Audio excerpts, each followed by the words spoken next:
محترم حضرات، میرے بزرگوں، دوستوں، دینی اور ایمانی بھائیوں، اللہ نے ہمیں جو سب سے بڑی اور عظیم عبادت دی ہے، جو اللہ کے حق میں سے سب سے بڑا حق بھی ہے ایمان کے بعد، وہ نماز کی عبادت ہے، نماز کا عمل ہے۔ نماز جو اللہ کے لیے، اللہ کے سامنے جھکنے اور اللہ کے کلام کو پڑھنے کے ذریعے سے پوری کی جاتی ہے، اس کی اصل روح، طاقت، اس کا مقصد اور زندگی پر اس کا اثر کیا ہے، اس کے بارے میں آج ہم تھوڑا جاننے اور سمجھنے کی کوشش کریں گے۔ نماز فرض ہے اور نماز ضروری ہے، اس کے بارے میں تو ہم بار بار سنتے ہیں، لیکن نماز کیا ہے؟ نماز کا اثر کیا ہے؟ نماز کا مقصد کیا ہے؟ نماز کا زندگی سے تعلق کیا ہے؟ نماز کے معنی کیا ہیں؟ نماز کا فائدہ کیا ہے؟ زندگی اور موت اور آخرت میں اس کا ساتھ کیسا ہے؟ اسے زیادہ سمجھنے کی ضرورت ہے۔ پہلے تو یہ سمجھیے کہ اللہ کی عبادت جو ہم اللہ کے لیے کرتے ہیں، اس کے پیچھے کا عمومی مقصد کیا ہوتا ہے۔ اللہ نے ہمیں عبادت کے لیے پیدا کیا ہے، لیکن اس عبادت کا مقصد کیا ہے؟ میں پہلے عبادت کے موضوع پر جب خطبہ دے رہا تھا تو یہ بات ذکر کی تھی۔ عبادت کا مقصد اللہ کی یاد ہے، اللہ کا ذکر ہے، اللہ کا صحیح تصور کر کے اس کے سامنے اپنے آپ کو سرنڈر کرنا ہے، یہ ہے عبادت کا مقصد۔ ان عبادت کے اندر جو ہم کرتے ہیں، عبادتوں کے اندر سب سے اعلیٰ درجے کی عبادت نماز ہے۔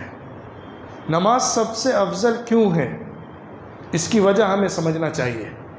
ہم یہ سنتے ہیں کہ سب سے افضل عبادت نماز ہے، سب سے بڑی عبادت نماز ہے۔ کیوں نماز سب سے افضل ہے؟ اس کی وجہ یہ ہے کہ ایک بندے اور خالق کے رشتے کو عبادت کہتے ہیں۔ عبادت کا مطلب کریچر اور کریٹر کا کنیکشن، خالق پیدا کرنے والے اور مخلوق جس کو پیدا کیا گیا ہے، ان دونوں کے درمیان کا رشتہ، یہ رشتہ عبادت کہلاتا ہے۔ جیسے ماں اور بچے کا رشتہ، ماں کی محبت ممتا کہلاتی ہے، پدری شفقت کہلاتی ہے باپ کی۔ وہ جو کنیکشن ہوتا ہے، وہ کنیکشن بندے اور آقا کا عبادت کے لفظ سے ادا کیا گیا ہے۔ اس رشتے کی سب سے اچھی شکل اور اس رشتے کو نبھانے کا سب سے خوبصورت انداز نماز کے اندر ہے۔ ایک بندے اور خالق کا جو رشتہ ہے، ایک مالک اور آقا اور اس کے بندے اور غلام کا جو رشتہ ہے، اس رشتے کا سب سے اچھا مظاہرہ نماز کے ذریعے سے ہوتا ہے، جس میں آقا کے سامنے بندہ آخری غلامی کا ثبوت دیتا ہے، جس میں اپنے مالک کو بندہ سب کچھ اپنا نچھاور کر کے دینے پر آمادہ ہوتا ہے، جس میں بندہ اپنی ناک رگڑ کر اس کے سامنے اس کی غلامی کا اظہار کرتا ہے، اپنے ماتھے کے اوپر اس کی آقائیت کا سکہ چمکاتا ہے، اپنی پیشانی پر اس کی مالکیت کی کلگی لگاتا ہے، اپنے سر پر اس کے ربوبیت، اس کی الوہیت، اس کی مالکیت، اس کی خالقیت کا نشہ چڑھا لیتا ہے۔ اس نشے میں اس کی زبان بولتا ہے، اس نشے میں اس سے باتیں کرتا ہے، اس نشے میں اس کے سامنے جھک جاتا ہے، اس نشے میں اس کے سامنے سجدے میں گر پڑتا ہے۔ یہ محبت کا نشہ، عبادت کا نشہ، اللہ کی مالکیت اور آقائیت کا احساس، اس احساس کا سب سے اعلیٰ نمونہ اور سب سے خوبصورت مظاہرہ نماز کے اندر ہے۔ ہر مذہب میں عبادت کی کچھ رسمیں ہوتی ہیں، جو کہا جاتا ہے ریچولز، مذہبی مقدس اعمال جس کے پیچھے ایک عبادت کا تصور جڑا ہوا ہوتا ہے، ان سب عبادتوں کے اندر اگر آپ نماز کو سامنے رکھ کر دیکھیں گے، اس سے خوبصورت ایک بندہ اپنے آقا کے سامنے بندے ہونے کا ثبوت دینے کے لیے جو کرتا ہے، کوئی عبادت نہیں کھڑی ہو سکتی ہے۔ جس خوبصورت طریقے پر اللہ نے محمد صلی اللہ علیہ وسلم کو نماز سکھائی ہے، اور اس نماز کی تعلیم اللہ کے رسول صلی اللہ علیہ وسلم نے اپنی امتیوں کو دی ہے، وہ سب سے بہتر، سب سے مضبوط اور خوبصورت رشتہ ہے۔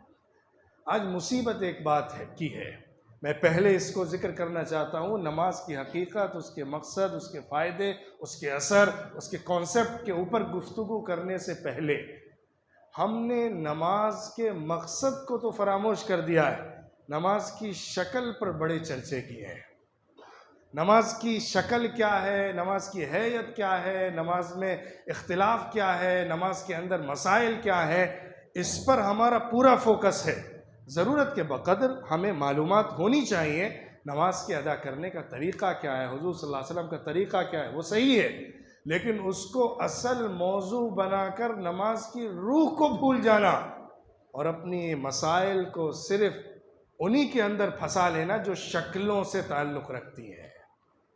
نماز کی جو شکلیں ہیں، نماز کی جو صورت ہے، آج کتنا اختلاف نماز کے مسئلوں کے اندر ہم نے آپس میں رواج ڈال دیا ہے، کتنا زیادہ ان مسائل میں اپنوں کو الجھا دیا ہے، کتنی بحثیں چھیڑ دی ہیں۔ واقعہ یہ ہے کہ یہ سارے مسائل صحابہ کے دور سے چلے آ رہے ہیں، اس دور میں بھی یہ اختلافات موجود تھے، اس دور میں بھی رفع یدین کا مسئلہ موجود تھا، کرنے نہ کرنے کا دونوں کا، اس دور میں بھی ہاتھ اوپر نیچے باندھنے کا مسئلہ موجود تھا، اس دور میں بھی فاتحہ پڑھنے اور نہ پڑھنے کا مسئلہ موجود تھا۔ یہ سارے مسائل صحابہ کے دور سے چلے آ رہے ہیں۔ حضرت عمر، حضرت عبداللہ ابن مسعود رضی اللہ عنہ ایک مکتب فکر کو لے کر چلتے تھے، دوسری طرف حضرت عبداللہ ابن عمر، حضرت عبداللہ ابن عباس اور دوسرے صحابہ تھے جو مدنی صحابہ تھے، ان کا ایک طریقہ کار تھا۔ یہ اختلافات جو شکل کا اختلاف ہے، یہ حضور صلی اللہ علیہ وسلم سے چلا آ رہا ہے۔ بالکل صحیح اور صریح احادیث کے اندر نماز کی کئی شکلیں خود محمد صلی اللہ علیہ وسلم سے ثابت ہیں، اور آپ کے صحابہ سے کئی صورتیں جو دوسرے ائمہ نے الگ الگ لوگوں نے لی ہیں وہ سب ثابت ہیں، لیکن ہماری پوری توجہ انہی بحثوں پر پڑ گئی ہے۔ آمین زور سے ہوگا، آہستہ ہوگا، بسم اللہ ہوگا، نہیں ہوگا، ہاتھ یہاں باندھا جائے گا، وہاں باندھا جائے گا، پوری بحثیں اسی کے اندر الجھ گئی ہیں۔ نماز کی روح کہاں چلی گئی؟ نماز کیوں ملی تھی؟ نماز ہم کیوں پڑھ رہے ہیں؟ اس کے ذریعے اللہ کیا چاہ رہا ہے ہم سے؟ اس پر توجہ ہی نہیں جا رہی ہے۔ نماز کے اندر بھی فوکس اسی پر ہے، نماز کے باہر بھی جھگڑا اسی پر ہے۔ نماز کی اصل مقصدیت کو کھو کر ہم نے کیا چیزوں میں امت کو الجھا دیا ہے، اس پر پہلے ہمیں غور کرنا چاہیے، اور ہمیں اصل نماز کے مقصد سے جوڑنا چاہیے اور امت کو جوڑنا چاہیے۔ اسی سے زندگی بدل سکتی ہے۔ زندگی بدلنے کے لیے شکلوں کو نہیں بدلا جاتا، روح کو بدلا جاتا ہے، دل کو بدلا جاتا ہے، سوچ کو بدلا جاتا ہے، اللہ سے صحیح رابطے کو قائم کیا جاتا ہے۔ وہ ہے زندگی کی اچیومنٹ، وہ ہے عبادت کا مقصد۔ اقیم الصلاۃ لذکری، اللہ نے کہا نماز اس لیے قائم کرو کہ مجھے یاد کرنے لگو، میری یاد تمہارے دل میں بس جائے تو مجھے اپنے سامنے پانے لگو۔ حضور صلی اللہ علیہ وسلم نے اسی لیے فرمایا تھا کہ عبادت اس طرح کرو کہ تم اپنے سامنے اللہ کو دیکھ رہے ہو۔ یہ فیلنگ پیدا کرنا اصل فیلڈ ہے جس پر کام کرنا چاہیے اور جس میں ہم کو عبادت کو اپنا لگانا ہے۔ اور اس کے ساتھ ساتھ پھر اللہ کے رسول صلی اللہ علیہ وسلم نے بھی بتایا اگر یہ فیلنگ اس لیول تک نہیں پیدا ہو رہی ہے تو اتنی تو پیدا کرو کہ اللہ تمہیں دیکھ رہا ہے، تم اس کی نگاہ کے سامنے اپنی عمل کو کر رہے ہو، وہ احساس اپنے اندر جگاؤ۔ تو بہرحال ہمیں صحیح سوچ کے ساتھ صحیح مقصد کو پانے کے لیے اپنی عبادتوں کو کرنا چاہیے۔ نماز کا بنیادی مقصد بندے کا آقا کی یاد میں غرق ہو جانا ہے، اپنے مالک کو یاد کرنے میں ایسا محو ہو جانا ہے اور اس کے سامنے سرنڈر کرنے میں ایسا جذبہ اپنے اندر پیدا کر لینا ہے کہ اس کی خواہش کے آگے، اس کی پسند کے آگے، اس کی مرضی کے آگے اپنی خواہش کا بھی گلا گھونٹ دینا ہے۔ وہ جو چاہتا ہے وہ میری چاہت سے بڑا ہے، وہ جو مانگتا ہے وہ میری ملکیت سے بڑا ہے، وہ جو مجھ سے کہتا ہے وہی سر آنکھوں کے اوپر ہے۔ یہ جذبہ پیدا کرنا ہے نماز کے ذریعے سے۔ نماز ایک خاص ڈھنگ کی عبادت دی گئی ہے جس میں ہم کھڑے ہو کر تلاوت کرتے ہیں، اللہ کے کلام کو جو اللہ نے نازل کیا اس کو پڑھتے ہیں، جھک کر اپنے آپ کو ایک غلامی کی شکل میں، چوپایوں کی شکل میں لے کر آتے ہیں، جو اللہ نے بہت سارے جانوروں کو جس شیپ میں پیدا کیا ہے وہ جھکے ہوئے رہتے ہیں۔ پھر اس کے بعد اس شکل میں آتے ہیں جو زمین پر ٹچ ہو جانے کی ہے اور زمین سے لگ جانے کی ہے، اور اپنی سب سے عزت والی جگہ سر اور پیشانی اور چہرے کو زمین کے اوپر ٹکا دینے کی ہے۔ پھر اس کے بعد اللہ کے سامنے دو زانو ہو کر بیٹھنے اور جو ذکر اور دعائیں بتائی گئی ہیں ان کو پڑھنے کی ہے۔ ان سب کے اندر اللہ کی یاد کو پیدا کرنا ہے۔ اللہ کی یاد، ذکر، اللہ ہے، اللہ مالک ہے، اللہ ہمارا آقا ہے، اللہ صرف ہماری ضرورتوں کو پورا کرنے والا ہے، اللہ ہی سے صرف مدد ملتی ہے، اللہ ہی کی ہدایت اصل ہدایت ہے، اللہ ہی کا راستہ صحیح راستہ ہے۔ اہدنا الصراط المستقیم، سیدھا راستہ اللہ سے مانگنا ہے، صحیح راستے پر، اللہ کے بتائے ہوئے راستے پر چلنا ہے، وہی راستے کا اللہ سے پرومس کرنا ہے، اپنی زندگی کو اللہ کے سامنے جھکانے والی بنانا ہے، اللہ کو اپنی زندگی کے ہر مومنٹ کے اندر یاد رکھنا ہے، اللہ کے سامنے اپنے آپ کو نچھاور کرنا ہے۔ اللہ نے جو مانگا ہے وہ دینا ہے، اللہ نے جو حلال کیا ہے اسے مان کر چلنا ہے، اللہ نے جو حرام کیا ہے اسے مان کر چلنا ہے۔ یہ جذبہ اصل ایمان کی روح اور عبادت کی روح ہے، جس کا سر تو سجدے میں ہو لیکن دل اٹکھیلیوں میں ہو، اس کی نماز نہیں ہوتی ہے۔ اور جس کا سجدہ زمین پر ہو اور اس کا دل اور جذبات آسمانوں پر امنڈ رہا ہو، وہ نماز زندگی کو بدلنے والی نماز ہوتی ہے۔ وہ ایک سجدہ جسے تو گرا سمجھتا ہے، ہزار سجدوں سے دیتا ہے آدمی کو نجات۔ علامہ اقبال نے کہا ایک سجدہ زندگی بدلنے کے لیے کافی ہوتا ہے۔ ایک سجدہ سچے دل سے اللہ کے سامنے ہو جائے تو پھر انسان سب کچھ اللہ کے سامنے نچھاور کرنے پر آمادہ ہو جاتا ہے۔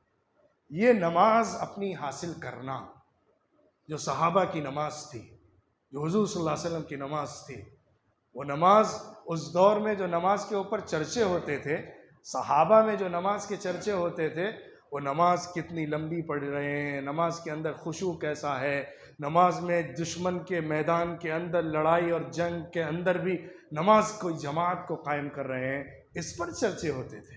یہ موضوع تھا کہ نماز کو کسی پل نہیں چھوڑنا ہے، تمہاری نگاہوں کے سامنے موت منڈلا رہی ہو تب بھی نماز کے لیے کھڑے ہونا ہے۔ حضرت عمر بن الخطاب رضی اللہ عنہ کی شہادت کا واقعہ آپ نے سنا ہوگا کہ نماز پڑھاتے ہوئے جب آ کر ابو لولو نے ان پر حملہ کیا تھا، مجوسی نے، اور ان کو شہید کرنے کی کوشش کی تھی، جس کے بعد ان کے پیٹ میں بہت گہرا اور بہت بڑا زخم ہو گیا تھا، خون رس رہا تھا، بے ہوشی طاری ہو رہی تھی، زندگی ختم اور آخری مرحلے کی طرف تھی۔ اس موقع پر بھی ان کے بیٹے عبداللہ ابن عمر بار بار ان کو جو بات یاد دلا رہے تھے، ابا آپ کی نماز ابھی رہ گئی ہے۔ حضرت عمر رضی اللہ عنہ کو جو فکر تھی کہ نماز ابھی فجر کی میں نے بیچ میں سے توڑ دی تھی حملے کی وجہ سے، ابھی پوری نہیں ہو سکی ہے، یہ فکر نماز کی، یہ جذبہ نماز کے لیے اور اللہ کے اس اہم ترین عہد کو پورا کرنے کا خیال جو نماز کے ذریعے سے اللہ نے ہم کو دیا ہے، یہ اصل سوچ ہے جو صحابہ کی فکر سے سمجھ میں آتی ہے۔ نماز پڑھ رہے ہیں، پہرا دیتے ہوئے دشمن طاق میں لگا ہوا ہے، حملہ کر رہا ہے، اور حملہ جب اس کا تیر آ کر جسم کو لگتا ہے اور جسم سے خون رسنے لگتا ہے، چوٹ لگتی ہے اور گھائی اور بڑی چوٹ لگتی ہے، ایسی معمولی خراش نہیں ہوتی ہے بلکہ وہ ایک تیر کا زخم ہوتا ہے۔ لیکن سورہ کہف پڑھ رہے ہوتے ہیں تو یہ خیال ہوتا ہے کہ اس سورت کو میں نے پورا پڑھنے کا نماز میں ارادہ کیا تھا، کچھ بھی چوٹ لگ رہی ہو میں اس سورت کو کمپلیٹ کیے بغیر رکوع کیسے کر لوں۔ یہ کیفیت کیسی ہوتی ہے نماز کے اندر، یہ صحابہ کا طریقہ۔ ایسی تھی صحابہ کی نماز، وہاں اختلاف اس پر نہیں ہوتا تھا تم یہ کر رہے ہو تم یہ کر رہے ہو، وہاں تو فکر اس کی ہوتی تھی کہ نماز میں کس کے اندر خشوع زیادہ ہے۔ اللہ نے پورے قرآن میں نماز پر جو چرچا کیا ہے، نماز کی شکل پر چرچا نہیں کیا، کیونکہ وہ تو حضور صلی اللہ علیہ وسلم سے صحابہ سیکھیں گے اور بعد والوں کو سکھائیں گے اور وہ طریقہ آگے چلتا رہے گا۔ اصل نماز کے نظام کو قائم کرنے اور نماز کی روح کو پیدا کرنے کی طرف دعوت دی گئی ہے۔ قد افلح المؤمنون الذین هم فی صلاتهم خاشعون، ایمان والے لوگ کامیاب ہو گئے۔ کیسے ہیں ایمان والے؟ جو اپنی نمازوں کے اندر خشوع کی کیفیت رکھتے ہیں، جن کی نماز کے اندر ایک لگن ہوتی ہے، ایک عجیب سا جذبہ ہوتا ہے، ایک اللہ کی محبت میں سرشاری کی کیفیت ہوتی ہے، ایک اللہ سے تعلق کا عجیب اثر ہوتا ہے، ایک محبت کا نشہ چڑھ جاتا ہے، ایک اللہ کی یاد کا دیوانہ وار خیال پیدا ہو جاتا ہے، جس میں سب کچھ بھلا کر صرف اللہ دل و دماغ میں چلتا رہتا ہے۔ یہ خشوع، نماز کی کیفیت جس کی طرف اللہ نے دعوت دی ہے، اس کو اپنے اندر پیدا کرو۔ اللہ بار بار قرآن میں جس بات کو دہراتا ہے وہ اقیم الصلاۃ کی بات ہے۔ نماز کو قائم کر دو، نماز کو ایسا نافذ کرو، ایسا مسجد کے نظام اور جماعت کے نظام اور سنتوں کے طریقے، سنتوں کے راستے، حضور صلی اللہ علیہ وسلم کے طریقے سے اس کا ایسا اثر اپنے اوپر ڈالو کہ تمہاری زندگی پر اور تمہارے سماج کے اوپر نماز کا رنگ دکھنے لگے۔ یہ ہے نماز قائم کرنے کا مطلب۔ وہ اثر تمہارے اوپر، تمہارے خاندان کے اوپر، تمہارے گھر بار کے اوپر اور تمہارے سماج اور سوسائٹی کے اوپر جھلکنے لگے، کھل کر آشکارا ہونے لگے، نظر آنے لگے۔ تو نماز کی روح اللہ کی وہ یاد ہے۔ نماز کا طریقہ حضور صلی اللہ علیہ وسلم کا بتایا ہوا طریقہ ہے اور سنت سے ثابت طریقہ ہے۔ نماز آخرت کی کامیابی کی پہلی سیڑھی ہے۔ حدیث میں آیا ہے کہ اللہ رب العزت جب بندے سے سوال کرے گا، حساب کتاب کا معاملہ ہوگا، تو سب سے پہلے نماز کو چیک کیا جائے گا۔ سب سے پہلے جس چیز کا اکاؤنٹ کھولا جائے گا ایک بندے کے نام اعمال میں سے، وہ نماز کا ہوگا۔ اللہ تعالیٰ فرمائے گا اس کی نمازیں دیکھو ٹھیک ہے کہ نہیں۔ اگر نمازیں صحیح نکل گئیں، فرض میں کچھ تھوڑی بہت کمی تھی، نفل سے پوری کی گئی ہے اور نماز صحیح طریقے پر سامنے آ گئی ہے، تو اللہ کہے گا آگے کی چیزیں مجھے معلوم ہیں، چھوڑ دو اس کو۔ اور جس کے نماز میں گڑبڑی نکلے گی، اللہ کہے گا اگلے مسائل اس کے اور گڑبڑ ہوں گے۔ جو اللہ کے سب سے بڑے حق کا خیال نہیں کرتا تھا، وہ پھر دنیا میں کس چیز کا خیال کرتا ہوگا؟ تو اللہ دوسری چیزوں کے بارے میں پھر سوال کر کے اس سے کڑا حساب کتاب لے گا۔ تو نماز کا اکاؤنٹ جب سب سے اچھا نکلے گا تو باقی اعمال بھی اچھے نکلنے کی امید رکھی جا سکتی ہے۔ نماز جو بنیادی دین کی عبادت ہے، وہ ایمان کی سائن بھی ہے، ایمان کی نشانی ہے۔ اللہ کے رسول صلی اللہ علیہ وسلم نے کئی حدیثوں میں فرمایا ہے، ایمان اور کفر کے درمیان جو چیز فرق کرنے والی ہے وہ نماز ہے۔ جو ایمان کو کفر سے الگ کرتی ہے یا مومن اور کافر کے درمیان ڈفرینشیٹ کرتی ہے، وہ نماز ہے۔ اسی طرح حضور صلی اللہ علیہ وسلم نے فرمایا، تم جس کو دیکھو مسجد آتا جاتا ہے برابر، اس کے ایمان کی گواہی دو۔ لیکن یہیں پر ایک اور بات بھی اس سے جوڑ کر سمجھ لیجئے۔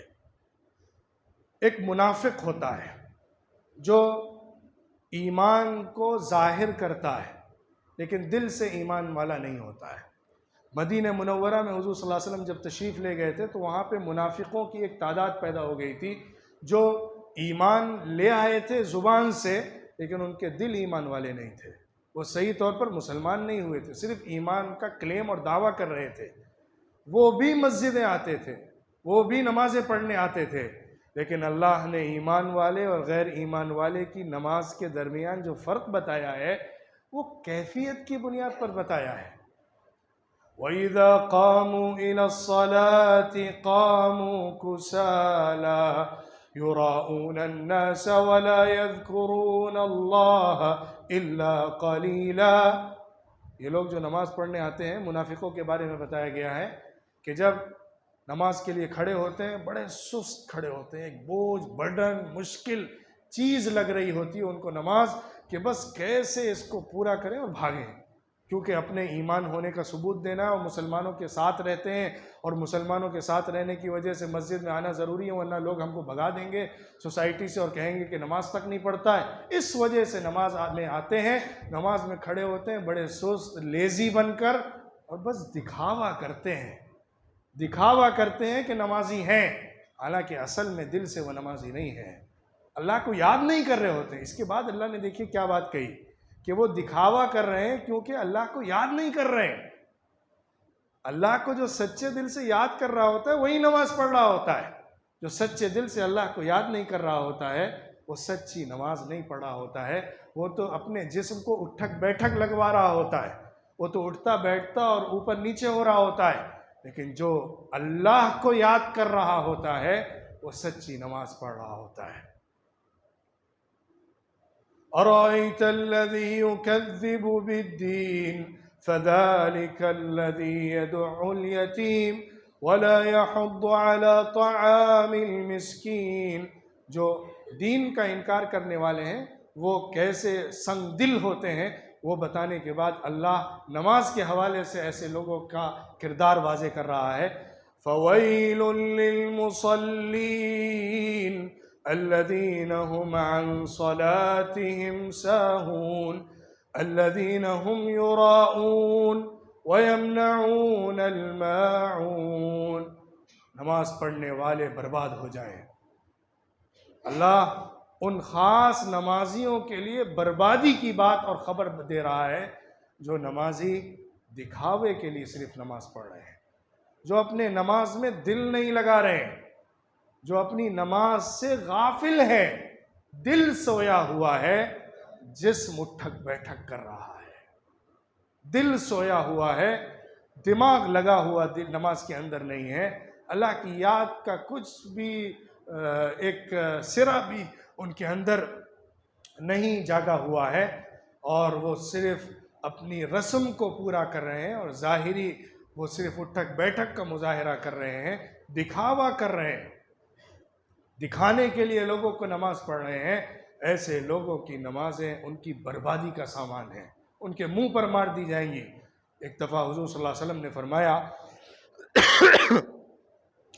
کہ ایک شخص ہے جو نماز نہیں پڑھتا ہے، وہ آتا ہے اور کوے کی طرح زمین پر منہ مار کے چلا جاتا ہے، یعنی نماز میں ڈھنگ سے نہ کھڑا ہوتا ہے نہ ڈھنگ سے سجدہ کرتا ہے، وہ صرف جلدی سے رکعتوں کو پورا کر کے بھاگنا چاہتا ہے، وہ ایک ذمہ داری ہے اس کو اتار کر پھینکنا ہے، وہ اس کے لیے صرف آ کر نماز پڑھتا ہے، اس نے نماز نہیں پڑھی، اس کی نماز ہی نہیں ہوئی، کیونکہ نماز کے اندر تعدیل ارکان ایک زبردست ضروری چیز ہے کہ ہر رکن میں ٹھہرنا جتنا کہ فرض ہوتا ہے، کھڑے ہونے میں، رکوع کرنے میں، سجدہ کرنے میں، بیٹھنے میں، کوئی آدمی اگر سجدے میں ایک سبحان ربی الاعلیٰ کے برابر بھی نہیں ٹھہرا ہے تو اس کی نماز ہی نہیں ہوگی، کیونکہ اس نے رکن ہی پورا نہیں کیا، نماز کا جو فرض تھا اس کو ادا نہیں کیا۔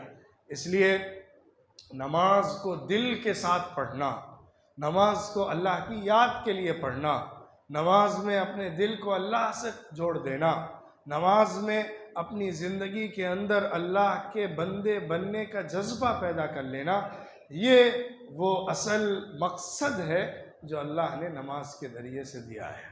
ورنہ اسلام کے اندر عبادت کوئی رسم کا نام نہیں ہے، کچھ روٹینز نہیں ہے جن کو پورا کر دیا جائے تو اللہ کی بندگی ہو جاتی ہے، بلکہ اللہ دلوں کو دیکھتا ہے۔ ان اللہ لا ينظر الى صورکم ولا الى اجسامکم ولكن ينظر الى قلوبکم واعمالکم، اللہ تعالیٰ تمہارے جسموں کو اور تمہاری شکلوں کو نہیں دیکھتا ہے، اس کے اوپر فیصلے نہیں کرتا، وہ تو تمہارے دلوں کو پڑھتا ہے اور تمہارے اعمال کو تولتا ہے۔ ان اللہ علیم بذات الصدور، اللہ دلوں کے بھیدوں کو جانتا ہے، دماغ کی سلوٹوں میں اٹھنے والے خیالات کو پڑھتا ہے، دل میں انگڑائی لینے والے جذبات کو پہچانتا ہے، اللہ تمہارے دل کی آواز کو سنتا ہے۔ نماز دل کی آواز ہے، نماز اللہ سے ملاقات ہے، نماز اللہ سے بات چیت ہے، نماز اللہ کی مناجات ہے، نماز اللہ سے عہد و پیمان ہے، نماز اللہ کی بندگی کا اعلان ہے، نماز اللہ کے سامنے سرنڈر ہو جانے کا اظہار ہے، نماز بندے کا زمین سے اٹھ کر آسمانوں میں اڑ کر اللہ کے سامنے ہاتھ جوڑ کر کھڑے ہو جانے کا اظہار ہے۔ اس جذبے کے ساتھ، اس احساس کے ساتھ کہ اپنے آقا مالک ساری کائنات کو پیدا کرنے والے اور پوری دنیا اور زمین اور آسمان اور فضاؤں، کہکشاؤں، سمندروں، پہاڑوں، پیڑ پودوں، جانوروں، چرند پرند، ہر چیز کے مالک، جس کے سامنے پوری دنیا، پوری کائنات آسمانوں کے اوپر سے لے کر زمین کے نیچے تک جھکی ہوئی ہے، اس کے سامنے میں خود سے اپنے من سے جھکنے کا اظہار کر رہا ہوں۔ یہ جذبہ، یہ خیال نماز کی روح اور نماز کی اصل اسپرٹ اور طاقت ہے۔ ہمیں ضرورت ہے کہ ہم اپنی نمازوں کو وہ نماز بنا دیں جو نماز ہمیں سچا مومن بنا دیتی ہے، جو نماز ہمیں ہر گناہ سے دور کر دیتی ہے، کیونکہ اللہ نے قرآن پاک میں نماز کا اثر یہ بتایا ہے، ان الصلاۃ تنہی عن الفحشاء والمنکر، بے شک نماز تمہیں برائیوں سے، فحش کام سے، گناہ سے بچاتی ہے۔ کیونکہ نماز کا جب ایسا اللہ کے ذکر کے ساتھ اثر پڑے گا تو زندگی کے اندر گناہ کی طرف قدم نہیں اٹھے گا۔ ہاں، اس کے لیے وہ سچی نماز چاہیے جو اپنے اثر کے ساتھ ہمارے اندر پیدا ہو۔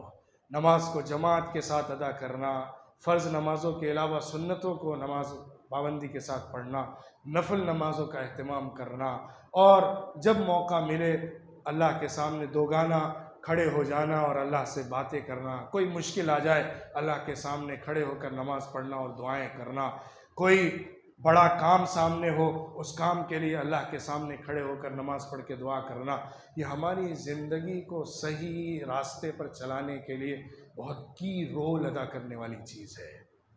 کوئی مشکل ہو، پریشانیوں میں پھنسا ہوا ہو، غم میں نڈھال ہو، تنگی کے حالت میں ہو، اللہ کے سامنے کھڑے ہو کر نماز پڑھے، اس سے بڑی طاقت ملتی ہے۔